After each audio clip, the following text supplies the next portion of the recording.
Have a look at this picture, taken with a smartphone at a normal end-of-year school party.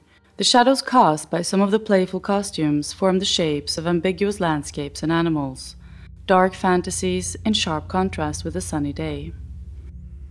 Philosophy has shown us how being is said in many ways. It is the history of art that has told us of the ambiguity and power of images. Only the official version has come down to us. Centuries of Christian culture have tried to absorb, subjugate, and control the world. Creatio ex nihilo. Christian tradition has told us that we come from nothing. Symbolic forms and narratives were plundered from the great mythical past, and painters were paid and at times exploited to celebrate religion. So the question is, what information can be gleaned from paintings about the knowledge that this power has tried to conceal? Aby Warburg and Friedrich Wilhelm Nietzsche, the academic companions of Jacob Burckhardt, the author in 1860 of The Civilization of the Renaissance in Italy, were both considered mad and were locked up in a psychiatric clinic under the care of the Binswanger family. They shared the idea that knowledge is tragic, made of phantoms and never-ending returns, ideas deemed to be disturbing and inconvenient by silent culture, by the certain knowledge of the self-righteous. Through them we have inherited a system of knowledge based on investigation and comparison of sources, and it is thanks to this method that we have been able to decipher the otherwise indecipherable messages contained in many religious images. Images in which Christ and Dionysus are confused, and with memories taking us back to the cult of the witches' Sabbath and to the existence of the devil and of magic. These mystic cults expanded in the 16th century through the unwitting use by peasant communities of natural hallucinogens, such as the ergot of rye, which created mass psychedelic trips. Nighttime flights to the witches' Sabbath with Diana's phalanxes are episodes that St. Thomas described as fantasies of the soul, in Fantastico Anime, in an attempt to calm the growing alarm within the Church. And the Church took immediate corrective action through its violent inquisition, based on books on torture such as the Malleus Maleficarum, written in 1487 by the Dominican friars Jakob Sprenger and Heinrich Kramer. The book gives a name and taxonomy to the heresy that was rampant in Germany and in the rest of Europe. Its forceful repression led to thousands of deaths and terrible persecutions in the name of God.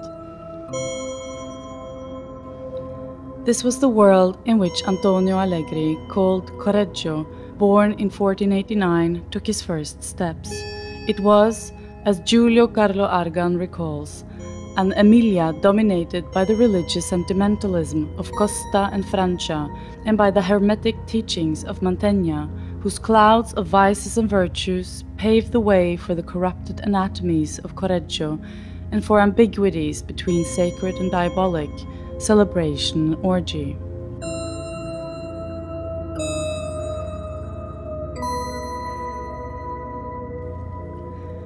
Carlo Ginzburg shows how during the famous trial of Carla Signorini held in Modena in 1518, it was quite clear that, especially in rural areas, religious faith was often mixed up with the elements of superstition and on occasion even with reminiscences of pre-Christian cults. The Quaestio Distrigibus treatise by the theologian Bartolomeo da Pisa, known as Bartolomea Spina, sheds light on witchcraft in Emilia. Having escaped a number of times from the plague, Correggio developed artistically in the intellectual circles of Mantua, at the court of Isabella d'Este. He later enjoyed the favor and protection of Giovanna da Piacenza, an abbess devoted to the forbidden cult of Diana. Correggio has been depicted as poor, unhappy, and famished.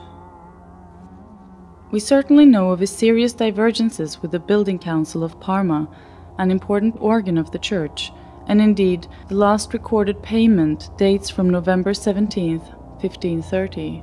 The amount he received was equivalent to 550 gold ducats, about half the agreed amount, and in any case proportionally less than the amount received by Parmigianino. His work on the dome of the Cathedral of Parma was considered inappropriate and he was halted, despite the intervention of Tizian himself. Correggio was dismissed from the work and from the cathedral, never to return. Serious disagreements also surrounded the work dedicated to Diana Herodias, which has never been completely deciphered, and which Marguerite Yourcenar referred to as a work in black. In the abbess' enigmatic room, it may be based on the works of Giordano Bruno, through those of Apollaios and Ovid. This is suggested by the figure of Actian, which was later to inspire Parmigianino. In Fontanellato, Parmigianino was working on his alchemic principles under the protection of Count Galeazzo di Fontanellato, who was himself interested in Hermeticism, the Christian Kabbalah, and esotericism of Jewish inspiration, which the Church fought against in order to achieve a monopoly over the supernatural. What if the Madonna della Scodella did not actually intend to represent what we see in it? Is it just a coincidence that, unlike in other paintings of the rest on the flight into Egypt, the Virgin is wearing a yellow mantle? Or might this be linked to the public recantation of a woman? Inquisition documents mention a woman accused of witchcraft in Parma on December 17, 1508, who was later admitted back into the church but condemned to wear a yellow mantle over her shoulders. Similar cases are recorded in Piacenza and in the Modena area. Between 1520 and 1528, there were no fewer than 22 witchcraft trials in Modena alone.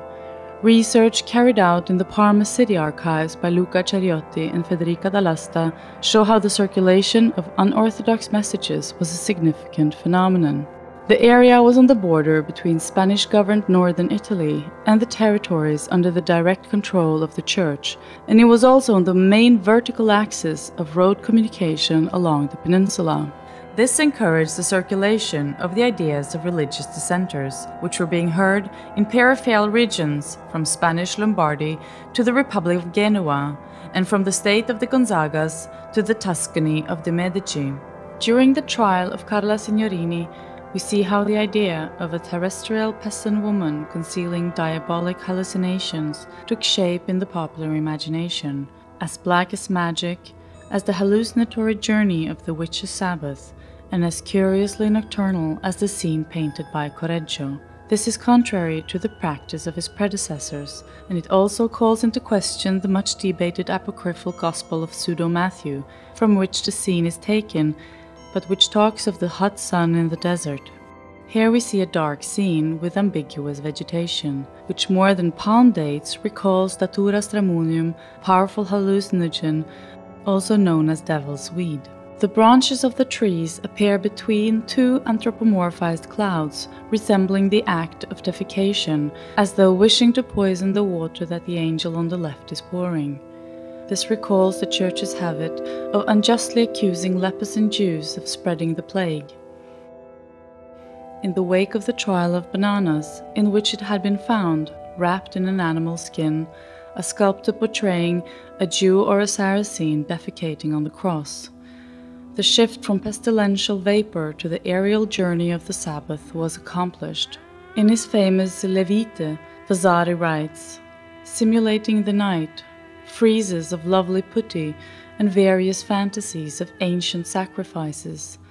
Or, as Mengs recalls in the historic recollections of Correggio, angels passing from cloud to cloud, of which the uppermost stares at the viewer, as in the subsequent allegory of Vice. A floating, like in old Armenian sermons, in which the demons of the air were invoked, passing the newborn baby from hand to hand until the moment of death.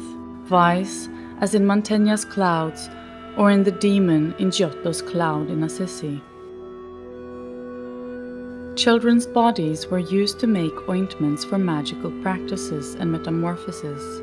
The liquid was poured into a flask and given to initiates on Sunday to drink before the consecration of the holy water.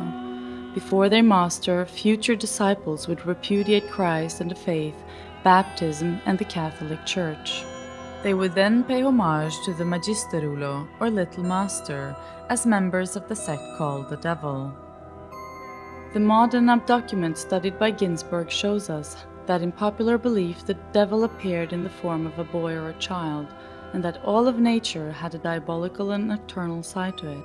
as though traces of the devil could also be found in earthly things.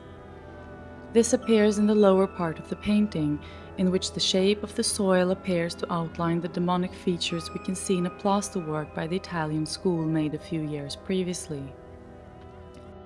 It is Mengs who focuses on the angel on the right-hand side, seen tying the donkey with such expressiveness and grace, possibly more than the situation warrants. It is Ginsberg, however, who points out how, in Alexandria in the 1st century BC, there were groups who worshipped the donkey's head and practiced ritual killings, followed by acts of cannibalism. But why should Correggio have gone so far? Because he had fallen out with the building council? Or as a revenge for being sent away from the cathedral? Or because of the freedom given to him by his secular commissioners? The answer might take us even farther. If we look closely at the donkey, we can see it has no bones and that it blends into the figure of Saint Joseph. It has the same color as his cloak, as though there had just been a metamorphosis from donkey into man. The roots of this go back to the distant past and to studies of Apuleius and the Golden Ass, which is considered to be the first book of magic and which was originally titled Metamorphosios.